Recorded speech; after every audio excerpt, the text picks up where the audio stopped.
let us start with the Sunday night game. We got the Cincinnati Bengals. We got the Baltimore Ravens. Ravens at home, 3-point favorites. The total is 48. The freaks come out at night. Who do you think is going to have a freak performance in the captain spot for Ravens Bengals?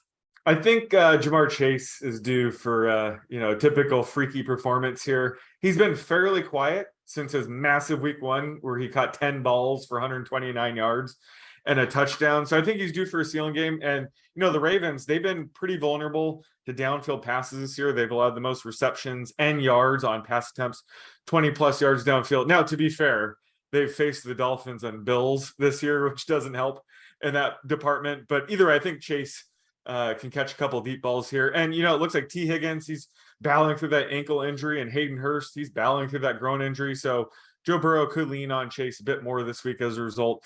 So Chase is my favorite captain play, but, Mark Andrews is a close second for sure. Yeah, I like Chase a lot. I mean, you're going to see the Ravens place a decent amount of man coverage. People are playing man against Cincinnati. They're keeping us two safeties deep. But I do think Chase has to have a big game in this spot. So love him. And he has some good history against this Ravens defense as well. But yeah, I am going with Mark Andrews to have a freak performance. Quiet game last week's. Maybe that'll get some people off of him. You also have options on the Bengals side, which I think will maybe get people off of him. But I really like the matchup for him in this spot. I think this year he's been excellent. Obviously, he's an excellent receiver, but he's been excellent against man coverage this year with 3 yards per route against man. And Cincinnati is 8th in man coverage rate, and Baltimore is 1st in man coverage rate against. So teams are kind of, continuing to try to throw the house at Lamar and man up these receivers. And we might have Rashad Bateman miss this game. I mean, he still hasn't practiced as we record this. So he's missed the first 2 practices of the week. And remember, spent like half of the game in against Buffalo on the sideline. So I think it could be a monster target day for Andrews. And I also think this is a spot where you probably want some exposure to Lamar Jackson in the captain spot, because he might have to do a lot. He might have to do it all if Bateman's out. And this is I believe this is his first primetime game of the year, right? So yeah. He wants that new contract. This could be a fuck you pay me game. This could be a fuck you pay me game for Lamar. So I know it's gonna be expensive, but I do think you have to do it, and just have to find the right kind of combination, maybe 2 dart throws. But you could very well see like a Lamar Jackson 100-yard rushing, 2 touchdown type of game. So I think you need some of him as well. Yeah, love the Andrews call. Didn't he run 100% routes run? Yep. Right last week as well. I mean, we were salivating over Dallas Goedert. You kind of expect this with Andrews, but still, a guy like Andrews being out there for every drop back is pretty significant. Yeah, I almost feel like I need to bump him back up to first again. Right? It's like every time, it's so early in the season. So like if he has a bad game, then he drops down to second. But it's like I kind of feel between like he and Kelsey. Like my tiers, I have tier 1, those 2, and then tier 2 is actually tier 5. Because there's like 4 tiers between the 2 of them. But yeah, it's like splitting hairs trying to figure out which one Kelsey or Andrews is going to have the top week. All right, who do you like for some dart throws in this game? Yeah, so on the Bengals side, there's not really many dart throws. It's a pretty top-heavy offense. I don't know if you consider Tyler Boyd a dart throw at this point, but I'm going with Evan McPherson. We rarely talk about kickers, but this is a matchup between, I would say, the top 2 kickers in the league. So we could see a couple 50-plus yard attempts here. Plus, this is good leverage. If this ends up being a lower scoring game, if you use like McPherson and or Justin Tucker, you're kind of banking on a low scoring game. You've always said that, where your lineup should tell a story. And for this game, everybody wants the offense. Like, how could you not? There's a high total, a lot of firepower, but this is the rare time. I think it is pretty smart to target 1 or 2 kickers. So I'm going to go with McPherson on the Bengals side. And then on the Ravens side, I get one more shot at this. I'm going with Isaiah Likely one more time. He had a 50% routes run rate last week, but failed to draw a single target. I kind of said that's sort of his range of outcomes. I said his median reception projection at 1.5 every week. So, we're going to get goose eggs, but he has the talent to go off at some point. he's the ideal showdown slate kind of guy. I'm not going to use him on the main slate anymore. Not going to do that. But like you mentioned, Rashad Bateman could miss. So I think that could lead to likely getting one or two more targets. So I can't imagine his rostership will be too high here. I think people have cooled off on him. So this is a spot where I'm gonna take him one last time, and then he's got to prove me right at some point. If it doesn't happen this week, I promise I will stop recommending him. Yeah, I'm projected for a couple of catches in this one, actually. Oh, so, nice. Yeah, because I do expect his routes run to be a little bit higher. So love him. Hopefully we finally see some of what we saw in the preseason from him. I'm gonna go a little off the board. Yeah, you can't really go with any Bengals, or at least you can't really call them dart throws. I mean, maybe Samaje Perine. I guess you could call one of those guys. I mean, they are road underdogs here, so I think Perine is a possibility. They can't quit him. He's like the Brashad Perriman of he's our favorite Bengal, right, for sure.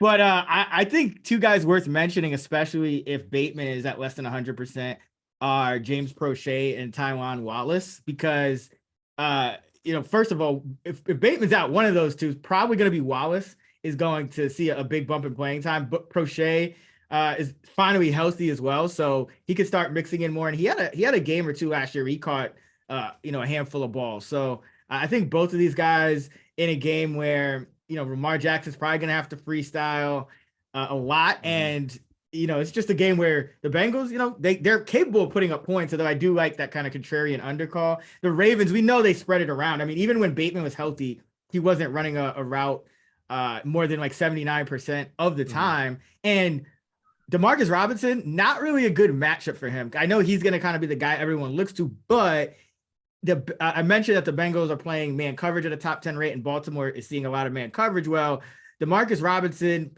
for his career averages just 0.8 yards per route versus man. And this year it's 0.5 yards per route versus man. So he just really, he's not a guy that's can kind of beat one-on-one coverage and separate like that. So I think it's going to be, I'd rather just go with one of these guys who's going to see a little bit of a bump in playing time and is a true dart throw in Wallace or Prochet. Yeah, you're going to need Prochet to get going here for season. Oh, it's over. For season-long bet here. I should have. When I said Prochet, I meant Duvernay. Oh, yeah. Oh, man. Yeah, do you like Duvernay? I mean, he's not dart throw, but he's in a good spot if especially if Bateman misses, right? Yeah, his routes per dropback, I believe, have increased every single week of the season. And yeah, he was wide. He should have a touchdown. He was wide open on that play against the Bills. It's just Lamar, there's pressure in his face. Yeah, Duvernay 53% to 55 to 65 to 68. So he's been steadily growing his playing time, and I think he's playing well out there. So yeah, Duvernay is a guy. I mean, he's already had a multi-touchdown game. If you're trying to load up on like Jackson, Chase, Andrews, Mixon, you could consider putting Duvernay in a captain spot too, just to kind of save a little bit of salary and still get a guy who's going to be on the field more often than not. Yeah, and I like him also for the contrarian low-scoring game where you might have a kicker or two. Defense, he's their kick returner, so he's a guy that you want to stack with the Ravens defense, just in case he gets a return touchdown. You get a double dip on that. You were the Dobbins whisperer last week. Last week. That was one of the things. I had him like plus 10. Yeah. Are you what's going on with this one? Are we expecting Justice Hill's out? Are you expecting another big game? Yeah, no, I like Dobbins here. I think the cat's out of the bag with him. I think people are going to be on him. But yeah, Justice Hill looked like the second best running back in this backfield. So now they're going to be forced to use, who do you think, Mike Davis or Kenyon Drake behind Dobbins? But either way, I think Dobbins appears to be closer to 100%. So we could see him finally get, around 15 carries or so here. Although he did pop up on the injury report. He was at practice today, so he should be fine. But yeah, I like Dobbins here as well. Yeah, I think it seems like they're using Davis as the backup for Dobbins and Drake is the backup for Hill, which is why Drake has been the scratch, because they, with Dobbins back, they needed Davis in case Dobbins got hurt again. Yeah. So I'm guessing if they need a guy for extra passing down reps, I would guess it would be Drake, because he'll both of them will be active this week, Davis and Drake. So I would guess that you would see more Drake in that kind of situation. But I think they're just going to try to use Dobbins as much as possible. Yeah, absolutely. Yeah. So and Gus Edwards is going to be returning in a couple weeks, right? Yeah, so then they can just cut Mike. Yeah, then they can cut Mike Davis. Yeah, exactly. Or Drake, or both. Both. Right.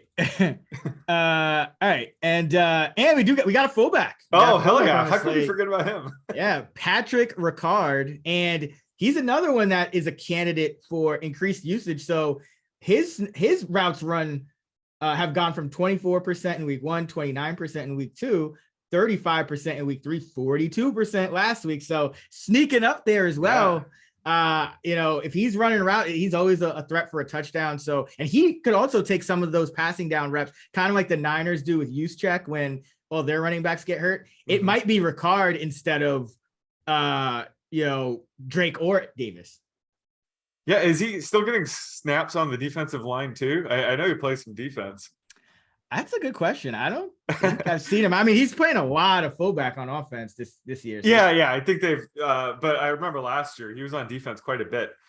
Plays like defensive line. I think sometimes like linebacker. I'm just gonna say it correlates with the playing the Ravens defense as well. But no, I love Ricard, and he's like a use check where you're projecting him for 35% routes run rate. Somewhere around there. Yep. Yes, that's kind of where he's been at for season. But no, he hasn't played any defense. Ah, damn it! In a couple of years, actually. Oh, it was definitely recently, but yeah. You're thinking of Nick Bellore. 2019.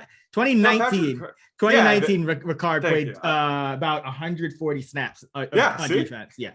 No, but he hasn't in a couple of years. Oh, okay. So that's why I was asking. I wasn't saying, okay. So it was a couple years ago, my bad. He has played some tight end though when they were like down a bunch of tight ends in the COVID year, especially. Yeah. He can kind of line up. He's like an H. He does it all. But I like some Ricard this week as well with that routes run rate continuing to increase.